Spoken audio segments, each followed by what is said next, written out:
Today I want to talk about a young man that was harassed by a creature. This young man was a hard worker. This young man finished school and decided to go off on his own. He took off on a cabin that his parents had. Parents were going to let him live in this cabin and start his life as an adult, working his way up. He moved to this cabin, nice little cabin in the woods. Got a job. Of course, he didn't have a car yet, but he did have a bicycle.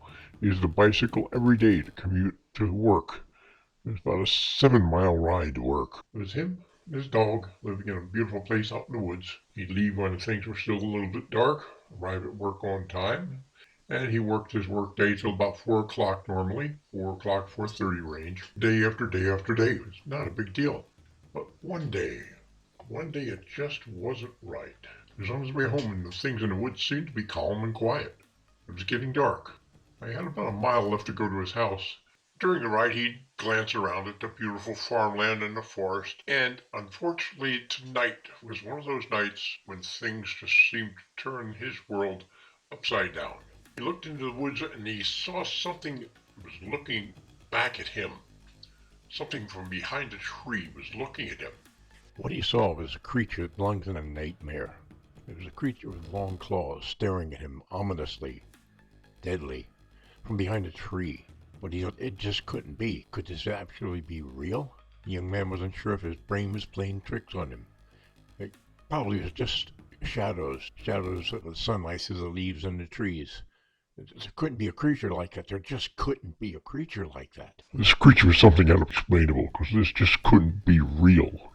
The young man arrived home. He walked briskly to the house, frequently checking behind him to make sure that nothing and no creature had followed him. Couldn't be a creature. Absolutely couldn't have been a creature. Just a shadow. Be home. Went to the cabin, opened the door, and said hello to his friend the dog.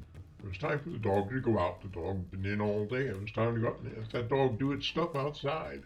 And he opened a few windows in the house, but didn't open them all the way because of what he had seen in the woods. He still couldn't figure out exactly what his eyes had seen. He was hoping it was just something strange, some bunch of shadows or something he misinterpreted. As the night went on, he got ready for bed, and he got in bed, but it was rather hot. He couldn't sleep, so he decided he was going to go to the back door and open the back door just a little bit to let more air flow through this cabin. By this time, the young man had himself convinced that he just saw something strange. Kind of missaw this. It really couldn't have been a creature. The dog was sleeping quietly on the couch with no problem. He did, before he opened the door, he took a quick look outside and didn't seem to find anything wrong. So with the place getting cooler, he managed to get some sleep. As he was sleeping, he was awakened by some kind of a crash or a slam. Whatever this noise was, it had also woken up the dog. His yard was equipped with a few motion detector lights. His lights were now on. Something, probably just a small animal, had crossed through the yard. The noise had awakened the dog. The dog was outside. It was rather strange now. It wasn't steamy hot anymore. It was bizarre because all of a sudden it seemed very, very cold. And it just kept getting colder and colder. The young man looked out the window for the dog and couldn't see it. Thought, well, maybe he was chasing whatever raccoon came through the yard and set off the lights. He heard noises going through the dense woods. He figured it was the dog running, chasing whatever small creature had happened to come through his yard. But he thought he would keep checking just to be sure that everything was okay before he went back to bed. And eventually he saw a figure in the dark woods.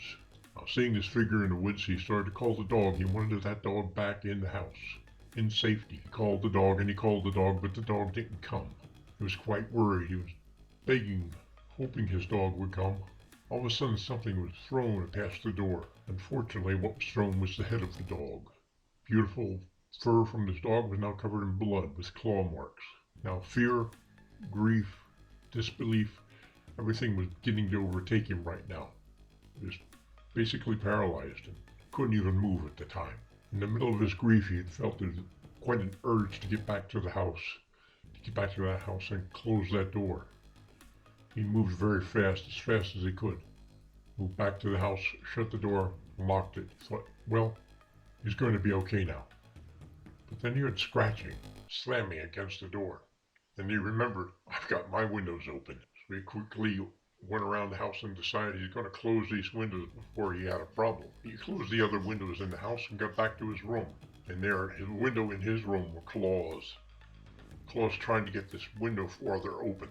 Dashed into the room and slammed the window into the hands of this creature. You could see its face. This creature let out a loud, terrible screech, kind of a howl, scream. Eventually, the creature did finally give up. He closed his window, secured it, and he noticed the creature sprinting back into the woods on all fours. Noticed it had a rather strange-looking body, something he'd never seen before. Long limbs, they were bony, rather skinny torso.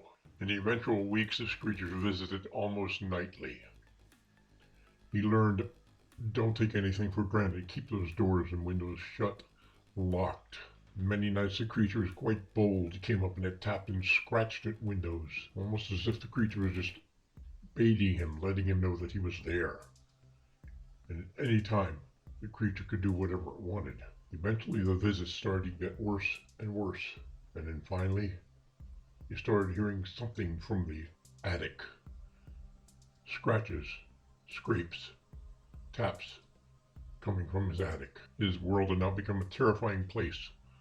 Terrifying place that he wished he wasn't in. Anyway, that will be it for now on this gentleman living out in the woods. Okay, if we get 15 likes and 15 new subscribers, I will definitely finish this story. So please like, share, subscribe, feel free to leave a comment. Thank you for your time for watching this video. Take care, everybody. Bye for now.